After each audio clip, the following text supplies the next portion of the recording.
নমস্কার বন্ধুরা, আমার চ্যানেলে স্বাগত। আমি আজকে দারুণ খাবার নিয়ে এসেছি। আমি লাল শাক ভাজা, ফুলকপি দিয়ে বড় বড় চিংড়ি মাছের তরকারি করেছিলাম আর পাবদা করেছিলাম সর্ষে দিয়ে। সেটাই আজকে আমি আপনাদের সঙ্গে শেয়ার করছি। লাল শাক খেতে কাসুন্দি দিয়ে খুবই ভালো লাগে, আর একটা সাথে ভাজা লঙ্কা।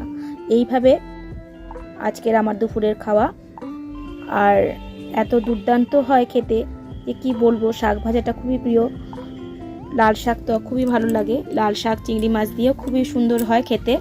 সেরকম রেসিপিও আমি অনেক রকম তৈরি করেছি, তবে আপনাদের সামনে আজকে আমি এই পাবদা মাছ করেছিলাম সর্ষে দিয়ে আর ধনেপাতা দিয়ে, সঙ্গে ফুলকপি বড় বড় চিংড়ি মাছ দিয়ে তরকারি করেছিলাম, আর তরকারিটা খেতেও খুব ভালো হয়েছিল।